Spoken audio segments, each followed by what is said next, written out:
What happens when a country buys your missiles, wants your election technology, and adopts your digital payment systems all at the same time? It is no longer just diplomacy, it is strategic influence.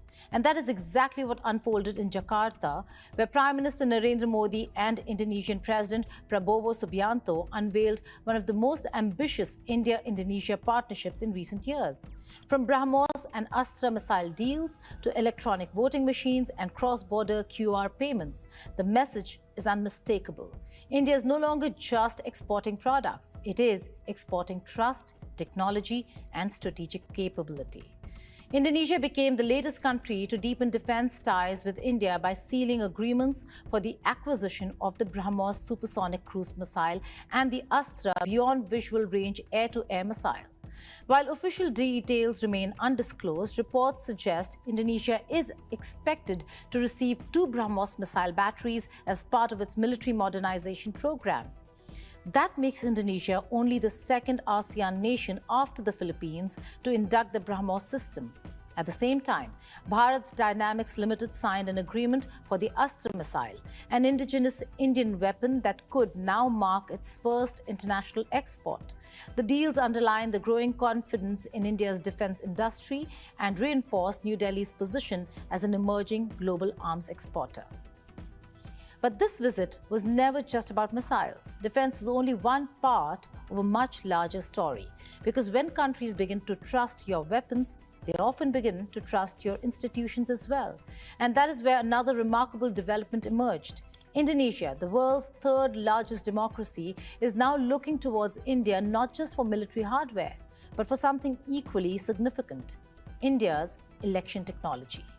Sources indicate that India and Indonesia are working towards an agreement on election management that could pave the way for the export of customized Indian electronic voting machines.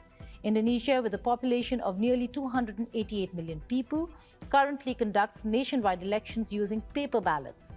But Jakarta aims to introduce electronic voting from 2029 onwards. Instead of building an entirely new system from scratch, Indonesia is looking at India's decades of experience in conducting elections across one of the world's largest and most diverse electorates. It is a striking endorsement of Indian electoral technology at a time when electronic voting machines continue to remain the subject of political debate at home. Think about the contrast. Inside India, electronic voting machines frequently become the center of political controversy. Outside India, one of the world's largest democracies wants to replicate that very system. That tells you something important. Confidence in Indian institutions is increasingly extending beyond India's borders. And the story does not end there, because the partnership is now expanding into another domain where India has quietly become a global leader: digital public infrastructure.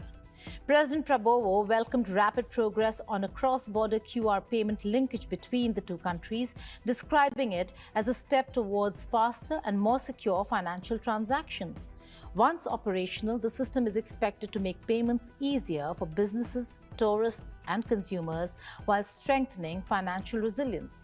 Alongside the payment initiative, both countries agreed to accelerate negotiations on a preferential trade agreement and improve the ASEAN-India trade in goods agreement. They also expanded cooperation in energy security, solar power, nuclear technology, healthcare, education, and telecommunications. In all, 16 agreements and memorandums of understanding were signed across multiple sectors. Put these developments together and a much bigger picture begins to emerge. Indonesia is not merely purchasing Indian defense equipment, it is embracing Indian technology, Indian digital systems, and Indian expertise. From safeguarding its coastline with BrahMos to exploring Indian voting machines and integrating QR payment networks, Jakarta is weaving India deeper into its national development story. This is diplomacy moving beyond speeches and symbolism into long-term strategic integration. The partnership extends well beyond defense and technology. India and Indonesia also signed agreements on critical minerals, rare earth magnets, agriculture, medical products, and steel manufacturing. A strategic joint venture between the Steel Authority of India and Indonesia's Krakatau Steel aims to strengthen industrial cooperation, while collaboration on rare earths reflects the growing importance of resilient supply chains in an increasingly competitive global economy. Maritime cooperation will also deepen, with the Coast Guard forces of both countries working together to enhance safety and security across the Indian Ocean. And that matters because the Indo-Pacific is becoming the center of global strategic competition. Every defense agreement, every technology partnership, and every supply chain initiative now carries geopolitical weight. As President Prabowo reaffirmed support for a rules-based Indo-Pacific and Prime Minister Modi highlighted growing trust between the two nations, the partnership sent a clear signal. India and Indonesia are no longer simply strengthening bilateral ties. They are shaping the strategic balance of the region. For years, India's global image was built on software services and skilled professionals. Today, the portfolio is far broader. Missiles, defense manufacturing, election technology, digital payments, critical minerals, and advanced industrial cooperation are becoming new pillars of India's international engagement. Jakarta's decisions reflect that evolution. They also demonstrate how India's domestic innovations are increasingly finding global acceptance.